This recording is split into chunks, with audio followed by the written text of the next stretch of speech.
beating Sean Chipperfield last night.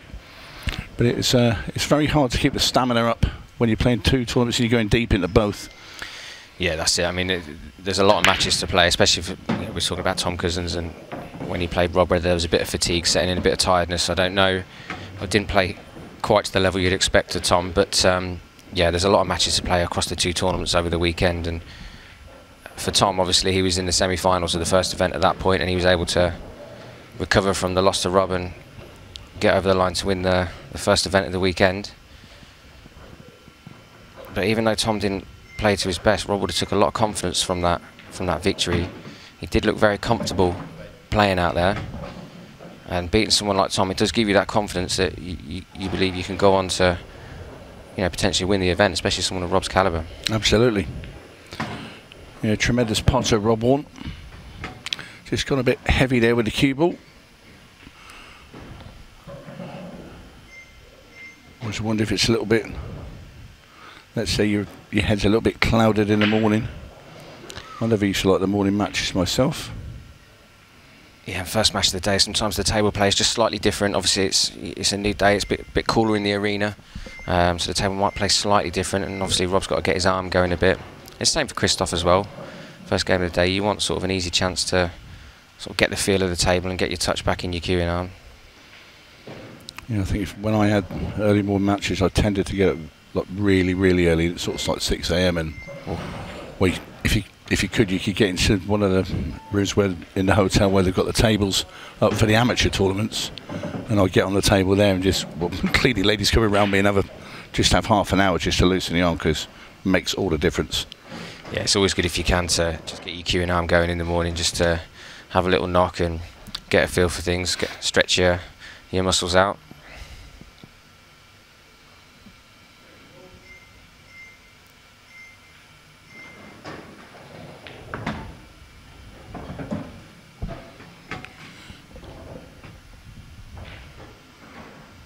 Well, I think he does have a pocket down here in the bottom right where the red is. Go off there, just on the knuckle before the red, and go in. Yeah, that yellow's just hiding behind the red and black, the one that's near the top right. That's his problem ball.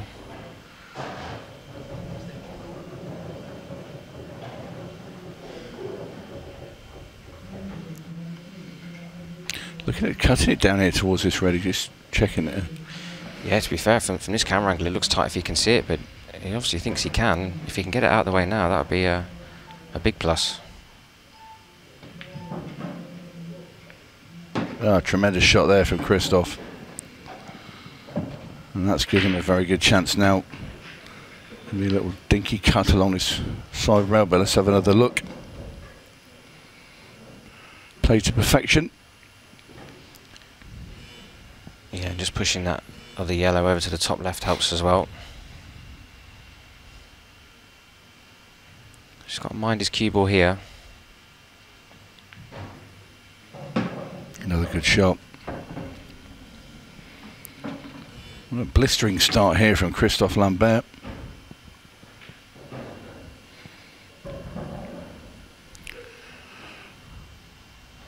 Now, do you go up round the back of the black ball and into the top rail that way, or do you try and check it? I think it's too tough to check off these cushions, I think. Yeah, I think he's got to go sort of towards the top right corner pocket. I think that's the shot with your biggest room for error.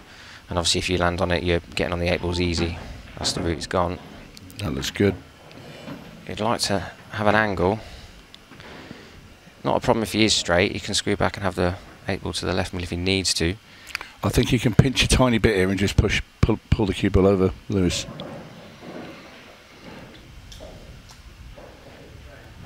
He's just got to judge the line of the cue ball now. I might play this with a bit of left-hand side just to help that cue ball come away. Yeah, a bit more than I thought he did. He had a nice angle on at the end, didn't he? I've run it a tad, but this shouldn't pose any problem.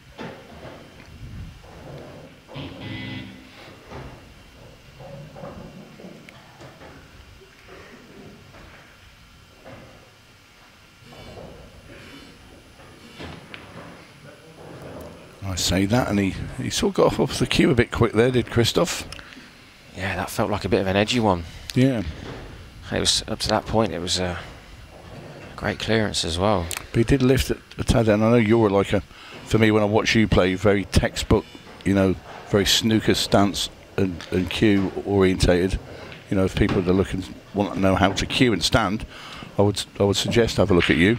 Yeah, I mean, it's obviously coming from snooker where your technique's perhaps a little bit more prominent than in pool. It's just obviously probably if your cue ball's good, 90% of shots, your technique doesn't really come into it, but it's on sort of longer shots down the rail, maybe shots like that where you just keeping your head still, especially, just gives you a better chance of making those.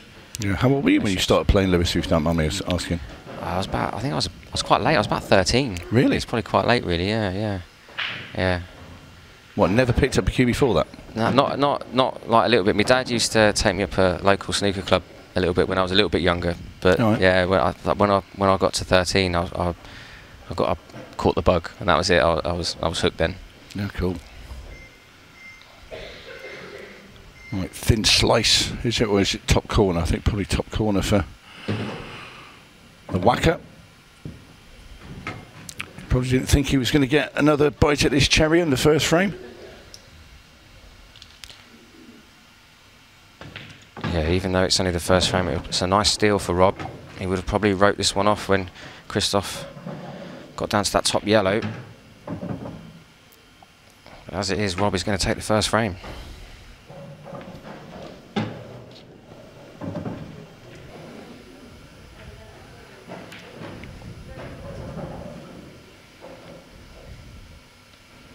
Quite a big, bulky American type cue there for his break cue.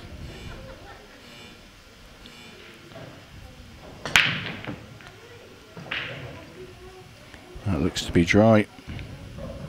Yeah, he almost made the yellow to the middle, but the yellow, we'll see here, the yellow just goes in quite a lot of pace, and yeah, it got kicked in towards the middle, but didn't go down. So first chance to Rob again. You always see that, don't you? If you make a mistake in the last frame, like a miss black, the next frame is almost guaranteed dry. Double whammy all the time.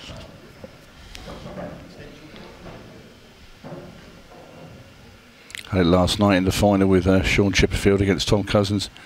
Played a slightly loose shot, with a lot of spin, and the cue went off in the middle.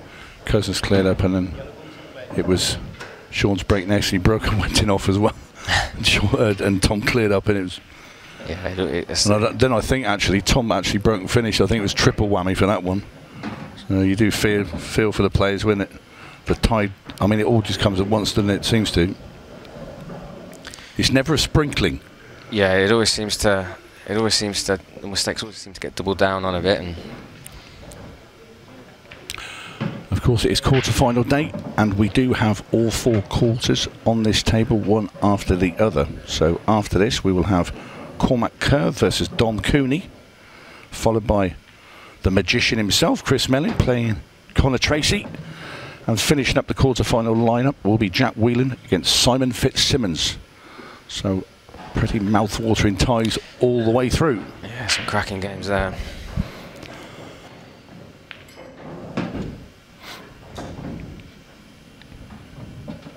Also the women's Pro Event 4 as well is taking place, and there'll be matches from that on the other tables, tables 2 and 3. So a good variety and pool for everyone on day 4, the final day here in Blackpool. As Rob Wharne briskly gets about his business on these yellows. He's going to play the yellow off the bottom rail into the red and try and just scoot it along into this corner. Lovely little shot. Black in the middle, and 2-0 to Rob Wharne by the looks of it. Well, you know, and it just comes down to the fact that you've been a bit unlucky there, because I think anybody else, because the fact that Mellin wasn't missing a thing and his break was like a sledgehammer, I think anybody else, I think you beat him. Yeah, I misjudged the cannon in the first or second frame, but yeah, apart from that, I didn't really do a lot wrong. But Chris's break was working really well, and he looked in really good touch. And I mean, you can see from the other matches as well, he seems to have carried that rhythm into the other matches. He's gonna take some stopping, I think, today. Yep, that will be our third quarter final. Melly taking on Connor Tracy. He of course beat Liam White yesterday, 7-1. Liam though has been not well all week. He's been to the doctor, all sorts. He's had a bit of the lurgy and such. Yeah, I think it's doing the rounds this week. Yeah, it is, yeah. I've been told it came from the Champions League the other week when they were playing in Newcastle under Lyme, and that one group of players, somebody turned up at the venue with it, and some of the comms team, the production team, players, they all had it, and they've all brought it here this week. Ban them. Well, I've been hiding away from Ban them. I know. Bringing it here. I've not had anything yet, but I'll get back to the workshop tomorrow and I'll be sick as a pig, no doubt. No, so. Christophe had first chance in this frame. It was very awkward yellow, but yellow was definitely the easier colour set, and he just caught it a bit thick, giving Rob first chance again in this frame. And these are really, this is a really good layout. Nice little bump there as he went into that red. It's actually just landed a bit awkward here, isn't it? Just it's a stretching down as well. I don't know if he's not a short man, Rob. He's got to queue over the yellow and reach over.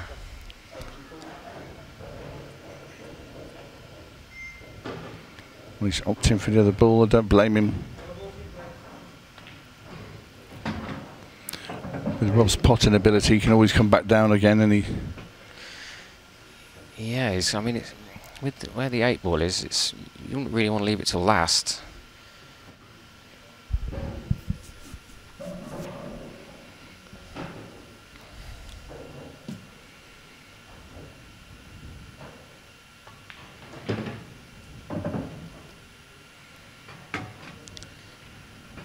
So he needs to plant these 2 yellows and leave an angle on the first one he's going to make contact with to get the cue ball back down the table.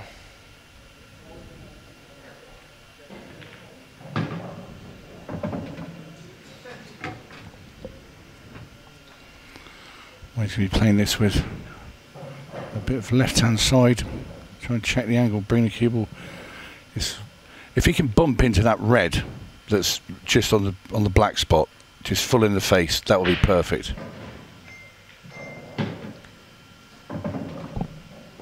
That's not so bad either, but he's got the angle. Yeah, that's fine. So if he's landed on that red, he could cut that in and then come back up and have the black in the middle, or into the top right-hand corner. So all he's got to do now is when he brings the cue ball up, is just don't hit red.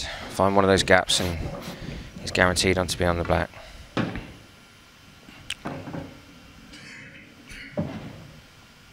Well, left himself a tough black ball. But the way he's been potting, you wouldn't bet against him to knock it in.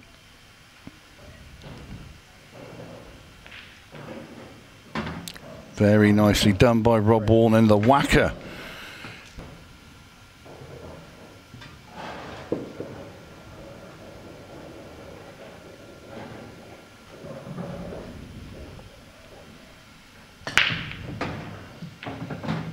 Well, he's got balls off the break. Yeah, I'd be pleased to see something go down, but it's that little cluster over on the left-hand side that's a slight concern. Something's got to be moved over there. I'm just going for the yellows because we'll see that yellow that's near the red in over the middle. If we can knock this in, that's a great pot. yeah, good first shot. But the yellow goes off the red into the other middle, and we'll clear that. Yeah, that's it. It's that, even though it looks a bit of a problem area, it's actually very straightforward to clear it. Use that bottom yellow to pot it off the red, and well, he's only missed the one ball, and that was that black. But the balls he potted preceding that black were some big pots. So yeah, he did look very good up to that point, didn't he? He did look like he was going to take out a good finish there, but you'll be hoping he can take these ones out and get his first frame on the board. He's got to be a little bit careful with this. Doesn't want to hit this too thin and then bump the yellow too far over to the other side of the table. Yeah, but that shot was about pace. The red was obviously going to hit the jaw and kick the yellow out towards the middle, and it was all about controlling the pace. Ideally, he'd liked it around the middle of the table we're given plenty of options then off this yellow, but where it is, it's made it awkward now. You still fancy him to get up there, and as long as he doesn't underhit this. Yeah, loads of bottom right-hand side. Ooh, can he just drip this into the middle and get the cue ball over and play the black into the bottom right-hand corner? As long as he doesn't lands before the red ball that's next to the black. Can he hold? Yeah, I think even with the line he takes, if he doesn't feel he can hold, he's got other options to... Yeah, he's held it really well. Well, that's a great shot. Perfect. Lovely pace there from Lambert. And he will be very happy to get his first score on the board. It's kind of vulnerable, like you say. All it takes is a breaking out and a dry break and another breaking out, and the 3 frames are gone. So Rob there playing the cut break. Yeah, he switched to the cut break after 2. Rob sat in the commentary box with me last night. So I'm not a fan of the cut break. I don't like it. There's one or two that they're not a fan of it until they get. He said his main break wasn't bad. He had a breaking out, didn't he, last time? Maybe he just fancied mixing it up a bit. Yeah, he was getting them moving, to be fair, but obviously he perhaps wasn't happy with the way the balls were coming out from the pack, so he's decided to make the change early rather than keep persevering with the front ball. And he's made a ball, but obviously they're a little bit sort of clustered in the middle. No real major problems, but you just got to mind your route with something like this. Well, he's going to go and play his ball into the centre now, and hopefully, for Rob's sake, he cracks them all open and lands on one, but a bit in the lap of the gods, this. Yeah, this is the key to the frame. Still got that one awkward one that's left, but there's balls there to move it, so it still shouldn't be a problem. He's going to go straight into it now if he's got the angle. It's difficult to see if he's too straight or not. A little bit too straight, so... Now then, he wants to contact right in between these 2 yellows, just before the red, because he'll always land on the other red then. That's not good. No, that couldn't come out much worse, could it? I don't think. I thought it was a bit hefty. Yeah, I don't know if he had to play that to get the side to take, maybe. I'm not sure. He seemed to catch it okay. Like I said, he caught between the yellow and the 2 yellows. He's certainly got quite a bit of work to do here. Yeah, I think the shot was to play it slightly slower if he could, because only needed to move the yellow so it went to the bottom left. But like I said, whether it was he had to play at that pace to get the spin on. Does this pass down into this bottom right hand corner? That never goes. It can't do, surely.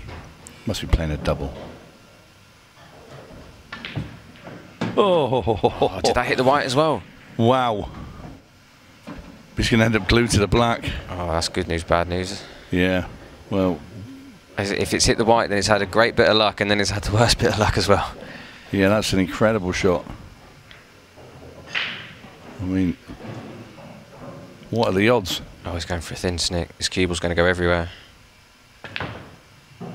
Yeah, it's always going to be dodgy. If he did it a bit harder. Well,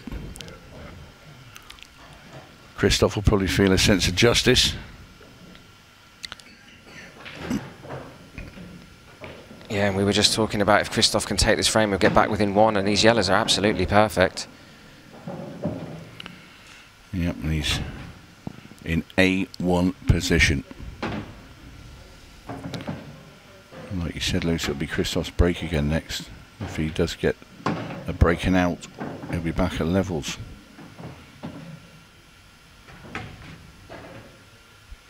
Intriguing match unfolding before our eyes.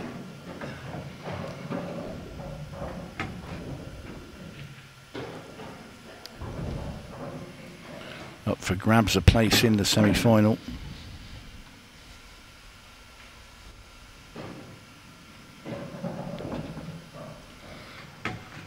And a date with either Cormac Kerr or Dom Cooney awaits.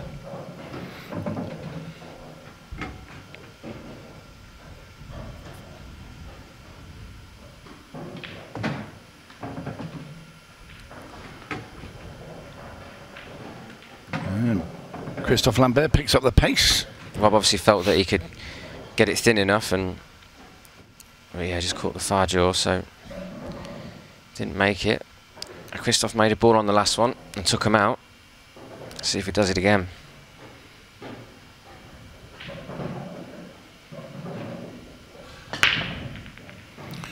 Well, he's flirting with danger there by getting the cue ball very close to that middle bag, but he's ended up dry. Have another look. Yeah, I don't think he caught the cue ball in the middle, which just pushed it off and got the balls moving, but not one down.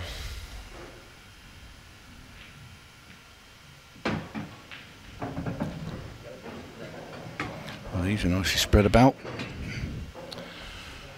Yeah, I think he'd like to have been on straight on the yellow to the middle there, so he could have just topped through and had this yellow down the rail early. He can use the top yellow to do that if he wants to.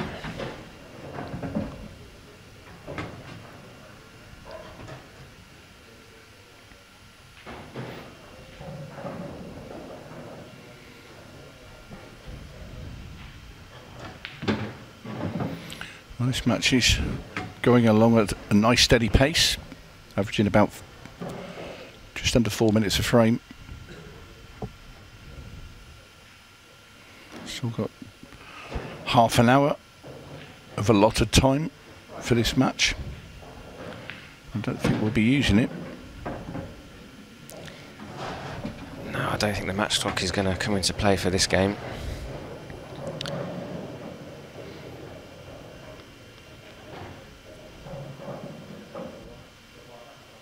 I think what might be straight here, which just makes it feel awkward. I know he's got an angle.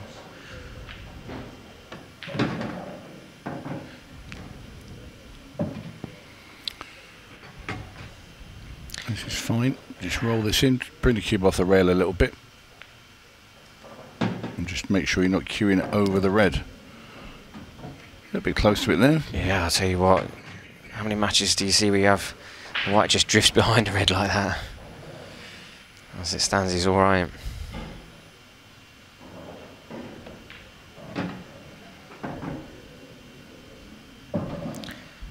And this for 4-2. And in she goes.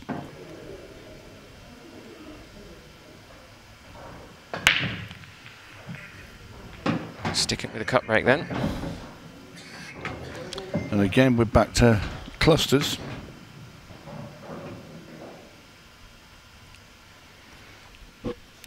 I mean, Christophe's break was a front break, okay, didn't get anything, but everything was spread evenly across the table. Whereas this, everything's towards the right-hand side of the table. Well. Yeah, I think that's the thing with the cut break, isn't it? That you often, I think you're more likely to get bad layouts. I think you see it quite often. Like I say, they're all on the right-hand side of the table, not a single ball in the left-hand side.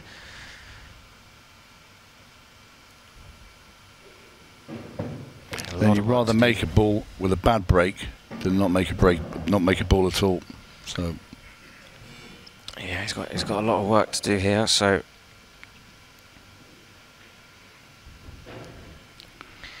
potentially could be the longest frame of this match.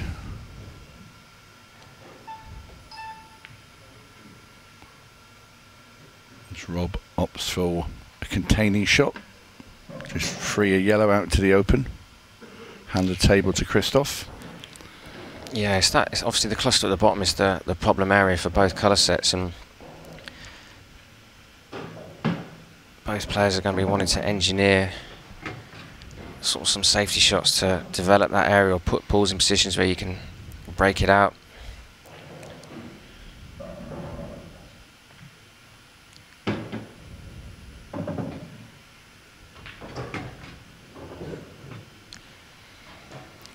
I think Christophe is trying to hold on to that red that's on the right hand rail. Play it beside. I don't think you want to be all the way down there, but a couple of options here. I quite like the first option. He's going to go off the side rail and just bump the red onto the rail and leave Rob snookered. Yeah, I think he's thinking that's not a bad shot. Yeah, I think the reason he's done that is because the red on the side rail's not really any good to him where it was. So I think he's just wanted to promote it to a better position, and so he could perhaps use it later on. Obviously, the three reds at the bottom. Rob playing a clever shot there. He's put a yellow down there, so now he has a ball to go into that little cluster should he need or get the chance to do so. I think Christophe looks to flick off this red thin. Try and hide the cue ball down behind his 2 reds.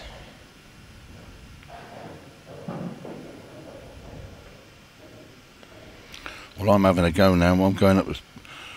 I would attempt to pot the 2 yellows at the top now, go in, and then try and leave an angle on that loose yellow and clatter into that lot. But then I'm also a bit of a kamikaze.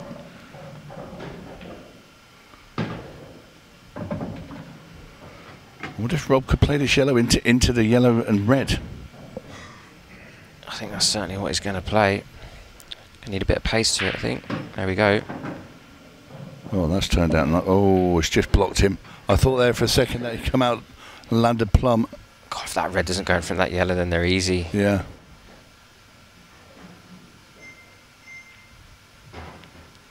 On that occasion, fortune did not favour the brave. Yeah, and I think we feel hard done by because he's played the aggressive shot, developed all the balls, and he's not really got his rewards.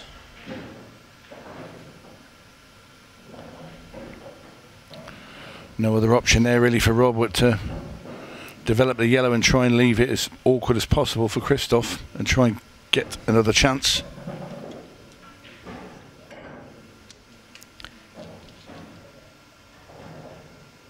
Yeah, I think it might give Christophe a chance to perhaps take control of this frame if he can play a good safety shot here.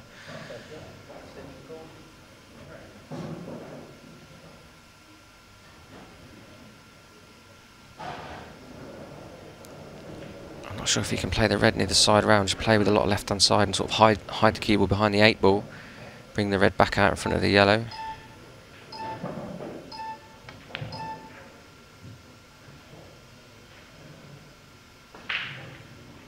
I think he was having a go at a finish there, was he, I'm guessing? Yeah, I believe he was.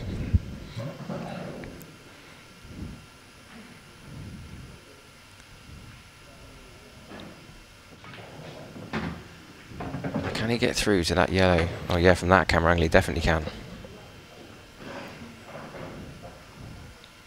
Well, he can screw straight back into the red. It's the highest of those little 3. Lands there, he's perfect. Will come through the gap, but I recommend playing into the red because you can play a lot firmer without the worry of snooker yourself. If you try and be delicate coming through that gap and overpull it or underhit it, even worse. Yeah, it's often easier to have a target to aim for that you can just bump into. Yeah. Just means you can play the shot a bit more positive, less chance of sort of quitting on the cue ball.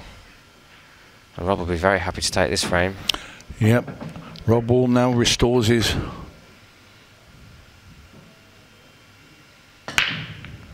Let's hit that one much better. Oh, that break didn't deserve to be dry. It was a good explosion as he hit the balls. Yeah, he's hit that front ball absolutely flush, cue ball straight back up the middle of the table. And whenever you hit a break like that, if you don't make one, you always feel really hard done by. Yeah. You know you've timed it and cued it, and you feel like you deserve a ball to go down.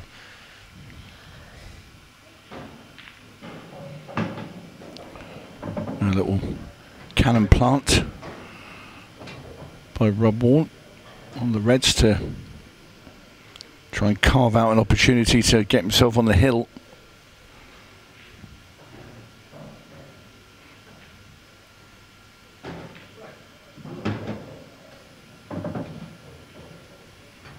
The only red that needs a bit of work is that one that's just near the 2 yellows. But Rob's giving himself an angle here.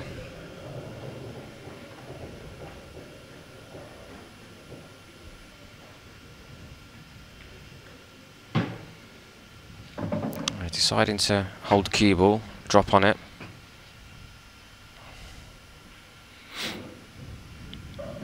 So the red that's near the yellow in the middle of the table, it looks like it's a bit tied up. It comfortably goes, so it's not a problem for Rob. Taking the opportunity to drop on it now, in fact. He doesn't mind his long pots, does he, Rob? No, I think, to be fair, I think Rob's a very good snooker player, though. So I think, obviously, he plays a bit of snooker, so he probably has that confidence from playing on the big 12-foot table that he's not worried about leaving a bit of distance on the pool table. So it shows good confidence, I think, in your own cueing to be able to do that. A little bit of a problem shot here, just obviously bridging over the yellow. Yeah, enough of a problem to make him miss. Yeah, it was a bit tricky.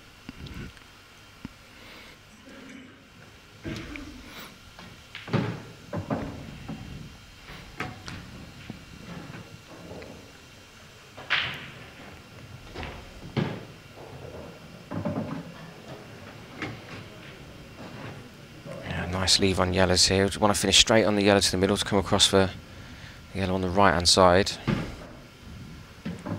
Looks about perfect.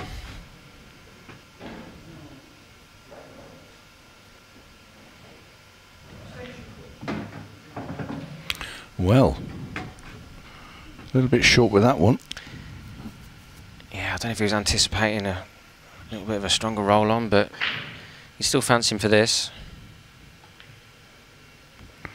That was nicely played by Christophe, and that's perfect.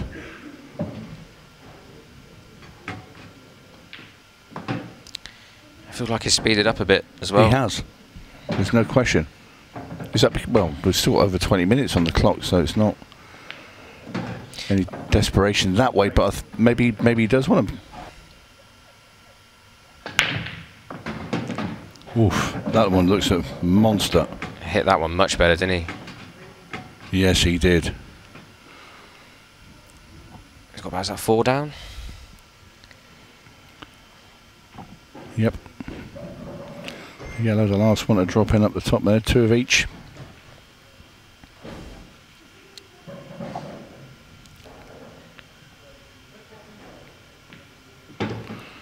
That's a great shot. His only problem, red there, has now been promoted. Yeah, perfect angle there, didn't he? Just a stun down, judged it really well.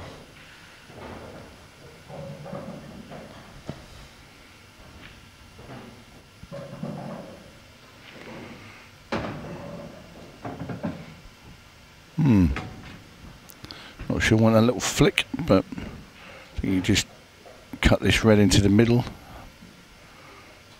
Hold to the red at the bottom. It's a bit thinner than he'd have liked, I think. Yeah, I don't think he anticipated that little bump in that yellow. I think he thought it would just carry on down the table a bit. Almost played it too heavy. Yeah, I'm not 100% sure he could hold it, to the point of where I thought he might even play the double just to stun it down and hold it, but as it is, he's left himself a thin snick on this one.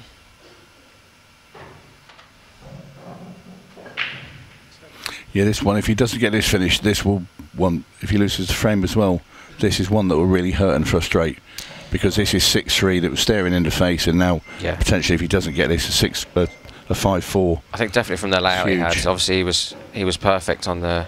He played the perfect cannon on his first shot, and he did. Yeah, just perhaps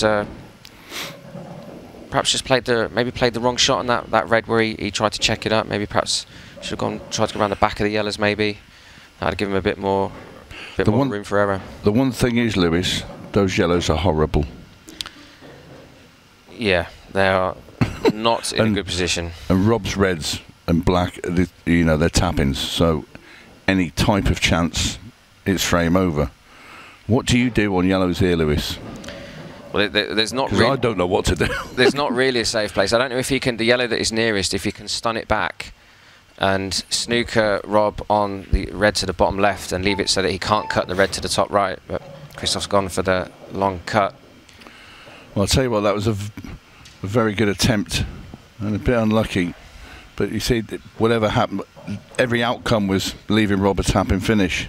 Shakes his head, but you can feel a bit unlucky. That was a horrible shot he was left to play.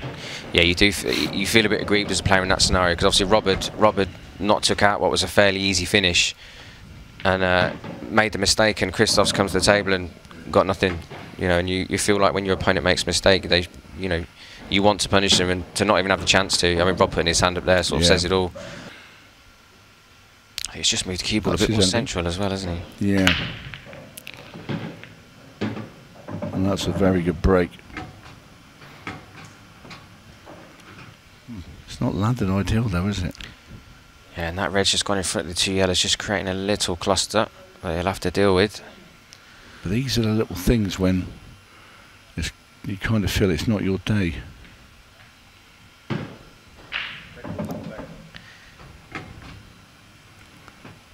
So reds it is, so he's going to have to deal with that red that's tied up with the two yellows. Got a few opportunities to do it. Play it off the yellow that's in the middle of the table and try and get it into the middle. Like that. Exactly like that. Has he gone too far with the cue ball though? Oh, think he has. I think he needed to be on the red closest to the cushion. Is there a shot you could play with the 2 reds on the left there with the yellow? You could play almost slightly you play the red through the gap of the 2 balls. If you hit the yellow second behind the red, the other red could follow through and go into the corner. Oh, you can see it. Oh, there you go. I think both looking at the overhead there. You can see. Yeah, I thought he was snookered, but whether he had to sort of squeeze it in with a bit of side, I don't know. But he's made it and he's still going. So. But it's also his reaction didn't help because he looked like he'd fallen out of position. Yeah, he definitely looked like he was snookered, but he's still going and still fighting, and he's going to make. Trying to make it as hard as possible as well.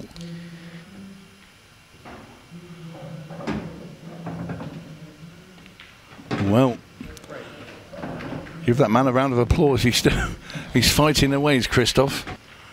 Left-hand side that he's been at now for a series of breaks.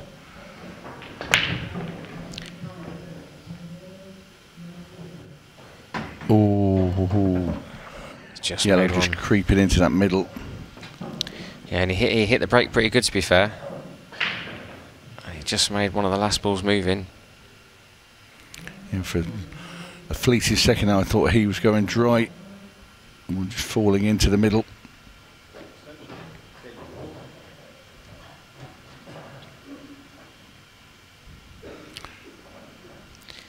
I wonder if he's going to have a look at this red up the rail, just to flick it off the yellow, just to develop that red, and then they're all there. He's got it clean. Still, you prefer reds and yellows, and he's got a couple of reds that are adjacent to that red that's behind the yellow at the top, so he can go into there. Yeah, I think he's still got plenty of opportunities. In fact, he's gone straight away there. Even now, he can go again using one of those 2 reds. I think when you've had one go and the opportunity arises again, you've got to go again. He just wanted to flick it out. He does want to go into it. He just wants to come off the rail and bump it backwards. But this time he went into it. And now it's a lot worse. Yeah, I think he was looking for cushion first, just to. Do you know what? Given the position of Christophe's yellows there, I think I'd just double this red out and let him have a go. You know, he's 6-4 down. We'll play loss of turn. Just leave him in that top pocket. That's it. Yeah. Yeah, where the yellows are. Christophe is. Well, that'd be an amazing clearance from here, but. Oh, we seem to have a problem in the arena, actually. Match clock stopped. Ref's having a. I think they're having a little VAR check about a possible. To see if it was yellow first. I think so. They are having a check. Here we go. No, it's fine. Well, Lewis says it was fine. Lewis is younger than me and got better eyes. So we wait. The senior ref will now check all of this. It'll come down to Scott Price. That's it, yeah. It's always important to check these if you're not sure. It's Scott Price, of course, the expert referee and senior, as he waves at us. Yeah, they've just come in to have a quick look, and yeah, like I say, it's always important to check these. If you know, as a referee, if you're not 100% sure, you know, for the benefit of both players, it's important just to double check it. Have that sort of minute timeout just to make sure that the right call's been made. And last thing you want to do is not check it and make the wrong call, and then obviously a player be penalised. Rob having a laugh there. You knew it was red first straight away. Yeah. Well, we are as we were. So the shot was fine. It is loss of turn, and Christophe Lambert at the table from where he sat. Yeah, and he's still in the same bad position he was before the check. Yeah. Well, he was hoping, wasn't he, really? Because you know, obviously it's a foul. He could have lifted the cue ball up and placed it anywhere on the table, which would have obviously helped Christophe dramatically. Yeah, he's in a similar scenario to the last frame where Rob's reds are in such good positions. How'd you like that for a pot? I'll tell you what, he's got an opportunity now, hasn't he? That's a great shot. He'd love a small angle here, just to be able to keep the cue ball out a little bit. I think he has. Yeah, he just pinched a bit, played it into the rail slightly just to create that angle to get the cue ball away a bit. Well, I'll tell you what, this will be right up there amongst finishes of the week. It's definitely all he's got to do is just wants to leave an angle on the yellow above the red, so he can sort of stun across into the other red to hold the cue ball. Considering the situation of the match, this would be an incredible finish. Oh, definitely. Yep, so there's that angle. He's landed high on it. Now he's just got to use that red to hold the cue ball. That leave him the perfect angle on for the yellow along the bottom rail as we look. Perfect. What a clearance this will be. Oh, savage. If you're Rob Wharne and you're happy with the decision coming back, even though you know it's okay, thinking, right, I'm going to get a chance at these reds to win the match. I mean, the first shot Christophe played was just to make the pot was difficult, but then to hold the cue ball, get the cannon he needed and have those two yellows down the rail was unbelievable. I want him arrested for that. That's a ridiculous finish.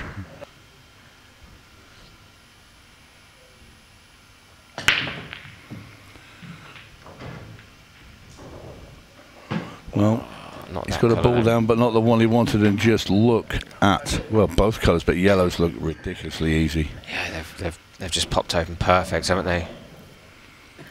Well, I feel sorry for Christophe with that break. In a couple of his breaks, I think he's been unlucky today. And he seemed just the look of pure, well, I won't say disgust, it's just the shows look, why am I getting such bad luck, you know, that sort of look. Yeah, because he's got the balls moving on the break. He's just not been getting them down. Well, Rob's elected for reds. Yeah, they're all open, aren't they? This is the kind of chance you want to be able to finish a match off.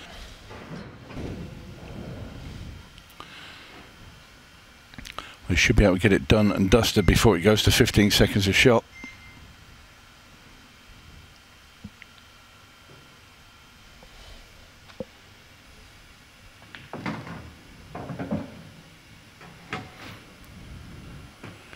It's gone a bit further, I think, than he'd have liked.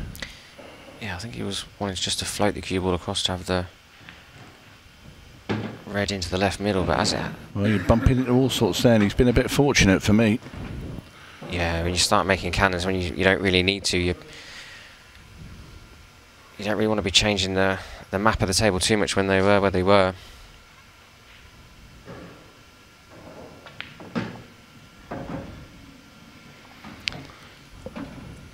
He's fine here though. Yep. This is looking very much like a semi-final berth for Rob Wharne. Just this red, black will be into the right-hand centre. Yeah, and you've got to say Rob has played pretty good this match, to be fair. He hasn't really done a lot wrong. He's going to be on 15 seconds a shot for this black. But yes, this black ball now for Rob Wharne for a place in the semi-final. In it goes.